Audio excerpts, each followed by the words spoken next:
Bonjour. Vous vous intéressez à la méditation? C'est une très bonne chose. Peut-être vous avez entendu parler, vous avez pratiqué la méditation sur la respiration. On ferme les yeux et tout simplement on est présent à notre respiration, sans essayer quoi que ce soit, sans rien forcer, sans même observer. Simplement on est présent à la respiration.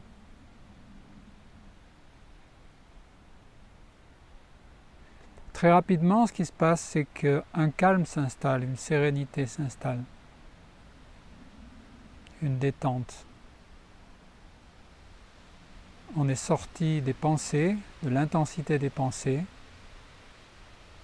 et on est là dans une perception douce, observateur, innocent de ce rythme qu'est la respiration. Ça amène des bienfaits, ça calme, ça apaise, ça élimine du stress. Pourtant, eh bien, c'est pas la méditation. C'est une technique de contemplation. Contempler, c'est se complaire dans l'observation de quelque chose d'agréable. Donc, dans le cas que je vous ai cité, la respiration. Ça peut être contempler mes pensées, observer les pensées qui passent, sans les juger, sans interférer, comme des nuages qui passent. C'est également une contemplation, puisqu'on observe. On peut aussi pratiquer la contemplation sur tout ce qui est agréable. Être assis face à la montagne, face à la mer, observer la beauté de la nature, une peinture. Ça peut être un concept, un sentiment, l'amour, la beauté, Dieu. Tout ce qui peut être élevant, tout ce qui peut nous amener à plus haut, à plus grand, tout ça est une contemplation. Porter son attention innocemment sur ces choses-là, c'est une contemplation. Mais ce n'est pas la méditation. Et donc vous vous demandez, si tout ça c'est la contemplation, alors qu'est-ce que la méditation? La méditation, c'est plonger en soi-même. C'est l'expérience d'une plongée vers l'intérieur. Jusqu'à où? Jusqu'à aller au-delà des pensées et au-delà des perceptions. C'est-à-dire transcender la pensée. Donc quand on va au-delà des pensées, vous pouvez vous demander, mais qu'est-ce qu'il y a au-delà des pensées? Il y a le vide. Eh bien non, il n'y a pas le vide. Ce qui se passe, c'est que toute notre vie, on est tourné vers l'extérieur. Ça veut dire notre conscience, notre esprit se porte sur des choses extérieures à nous. Et même dans contemplation, on observe nos pensées, on observe le corps, les sensations. On est toujours tourné vers quelque chose d'extérieur à nous-mêmes. Alors que la méditation, c'est faire l'expérience de soi-même. Au-delà des pensées, il y a moi, il y a le soi. Quand on est vers l'extérieur, quand on est dans un processus d'observation ou de pensée,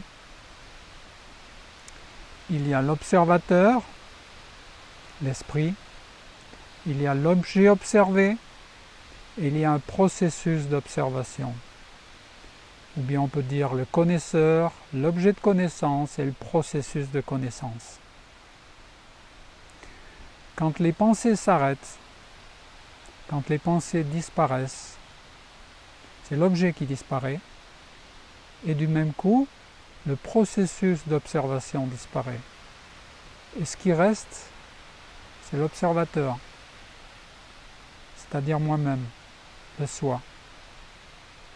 Et donc la méditation, en amenant l'esprit à transcender les pensées, amène à faire l'expérience directe du soi. C'est la réalisation du soi.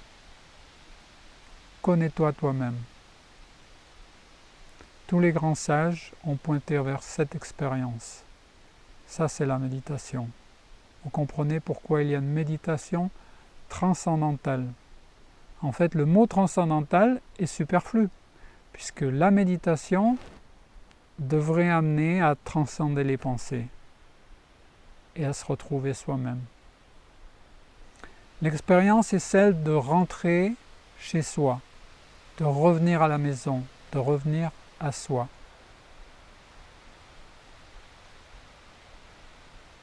C'est l'expérience d'un délice. Quand on est conscient des choses extérieures,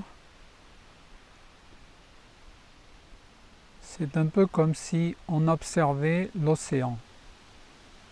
Qu'est-ce qu'on voit? En fait, on ne voit pas l'océan, on voit des vagues. Une vague, une vague, une vague. Les pensées, les perceptions sont comme ces vagues. Dans la méditation, il y a une pensée qui est choisie, et cette pensée s'apaise, s'évanouit, s'éloigne. Et quand la pensée s'éloigne, c'est comme si la vague qui a été choisie s'apaise et se fond dans l'océan. Et donc, c'est l'esprit limité à la perception d'une pensée, d'une vague, qui devient illimité, l'océan illimité. L'expérience est l'expérience de l'océan illimité de la conscience. Parce que l'esprit n'est plus limité par des pensées, il devient la conscience, il devient illimité. C'est l'expérience de l'illimité. Littéralement.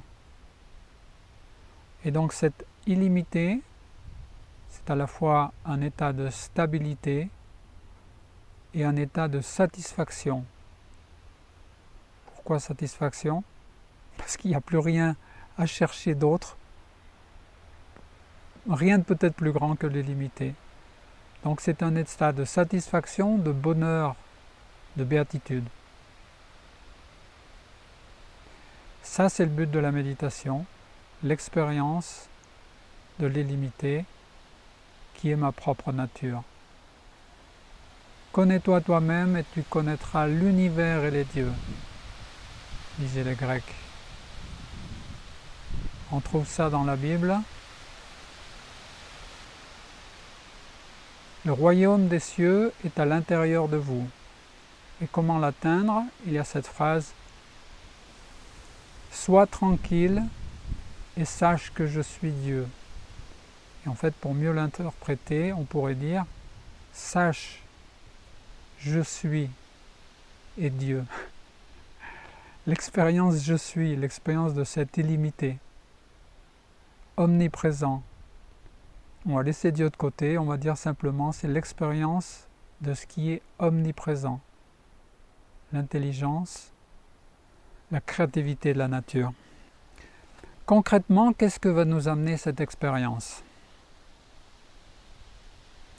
Premièrement, les bienfaits physiologiques.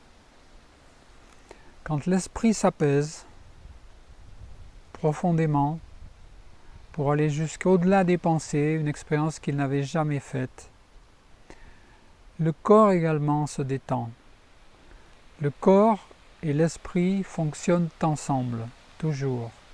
Un état d'activité du corps correspond à un état d'activité de l'esprit. Moins d'activité de l'esprit, moins d'activité du corps. Quand l'esprit transcende les pensées, c'est l'état le plus profond de détente mentale et également de détente physique. le corps est profondément détendu plus que dans le sommeil profond. Qu'est-ce que va faire ce repos profond? C'est qu'il va permettre au stress profond et ancien de s'éliminer naturellement. Le repos de la nuit, le sommeil de la nuit permet d'éliminer la fatigue du jour, mais ne permet pas d'éliminer les stress qui sont là depuis longtemps, depuis des années. Et donc, en éliminant ces stress profonds, on élimine la cause principale de la plupart des maladies. C'est-à-dire que la santé s'améliore, toutes sortes de problèmes de santé disparaissent quand on va transcender chaque jour. En éliminant les stress profonds, c'est beaucoup plus qu'une amélioration de la santé qui va se produire. C'est la normalisation du fonctionnement du système nerveux.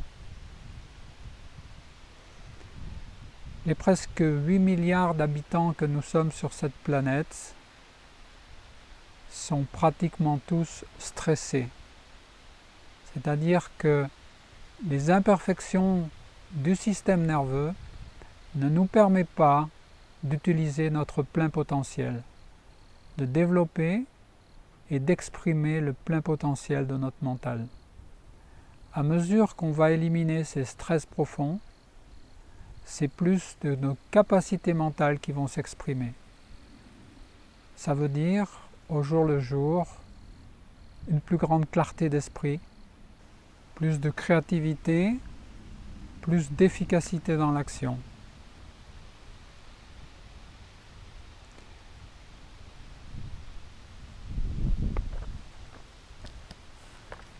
Et qu'est-ce que ça signifie quand le système nerveux fonctionne normalement? Normalement. Ça veut dire que la conscience intérieure, la paix, la sérénité, la clarté de vision intérieure n'est plus perdue, même dans l'activité en dehors de la méditation et même dans le sommeil ou dans le rêve. Et c'est un autre état de conscience, conscience cosmique. Ça, c'est l'état normal de la vie humaine. C'est la réalisation du soi et c'est maintenir cette expérience du soi illimité dans l'activité. Et cet état de conscience supérieure, conscience cosmique, se développe spontanément. On a juste à alterner transcendance et activité dans la journée. Matin et soir, expérience de transcender les pensées, et dans la journée l'activité. On peut dire que toute la quête spirituelle se résume à ça. Quelque part, c'est seulement une transformation neurophysiologique. Le cerveau est capable de maintenir un état de conscience pure, illimité, en même temps que de se focaliser sur des objets limités. Conscience cosmique. Les bienfaits de la méditation transcendantale ne se limitent pas au développement individuel. Chaque fois qu'on va vers l'intérieur, vers cet illimité, et qu'on en ressort, plus d'harmonie est exprimée à travers nous. Chaque fois qu'on fait l'expérience de cette satisfaction intérieure, de cette illimité, c'est comme si nous étions une lampe qui a plus de lumière à l'intérieur. Et chaque fois qu'on sort de la méditation, cette lumière est diffusée à travers nous, rayonne à travers nous, et donc notre comportement et nos relations sont beaucoup plus harmonieux et de plus en plus harmonieux. C'est le principe du don. Un comportement harmonieux et satisfaisant dépend du principe du don. Plus on donne et plus on reçoit. Mais pour donner, il faut d'abord être plein à l'intérieur, comme cette ampoule pleine de lumière. Et donc c'est un phénomène spontané. Donc non seulement notre comportement s'améliore, nos relations s'améliorent, mais il y a également un effet sur l'environnement, sur la conscience collective. Des recherches ont montré depuis 1974 que quand 1% de personnes pratiquent la méditation transcendantale dans une ville, le taux de criminalité baisse, le nombre d'accidents de la route, d'entrées dans les hôpitaux, toutes les tendances négatives diminuent. Comment on peut expliquer ça? Tout simplement parce que l'harmonie et l'ordre sont plus puissants que le désordre et le chaos. Et donc, 1% de personnes qui transcendent chaque jour, qui font l'expérience de l'illimité en eux, suffit pour ordonner, équilibrer la société tout entière. Plus de 50 recherches scientifiques ont été faites sur ce sujet, qui montrent qu'on peut même arrêter les guerres pratiquement instantanément, si le groupe est suffisamment grand. Et donc, pour résumer, cette technique de méditation transcendantale qui vient du fond des âges, de la tradition védique, des maîtres védiques de l'Inde, ça c'est la méditation. C'est une technique complètement simple, sans effort et naturelle. Souligné naturelle. Pourquoi est-ce qu'elle est naturelle? Parce qu'elle utilise uniquement la nature de l'esprit, qui est la nature de la vie, et qui est de rechercher le bonheur. Notre esprit recherche toujours le bonheur. D'une part, l'esprit recherche le bonheur.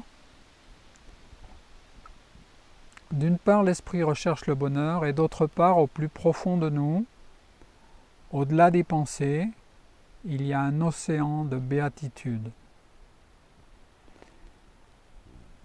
Et plus les pensées sont raffinées, plus elles sont agréables, plus elles vont vers cette béatitude. À la fois l'esprit recherche le bonheur, et à la fois, au plus profond de nous, il y a la béatitude. Cette technique met simplement ensemble ces deux amis qui se recherchent. Voilà pourquoi elle est complètement naturelle. Pour comparer aux techniques de contemplation, et notamment aux techniques de, entre guillemets, méditation guidée, toute personne qui a appris la méditation transcendantale se rend compte que le concept de méditation guidée fait rire. Les pensées à des niveaux raffinés dans la méditation transcendantale, de plus en plus raffinées, de plus en plus subtiles, ces pensées sont tellement délicate. C'est un monde extrêmement délicat. Et donc l'idée même que quelqu'un soit à côté de nous et nous dise « fais ceci, fais cela » serait un choc brutal, un peu comme un éléphant qui entrerait dans un magasin de porcelaine. Méditation transcendantale. Apprendre cette technique de méditation transcendantale est très facile. En 4 séances d'1h30 environ, on a appris et on est autonome pour méditer chez soi.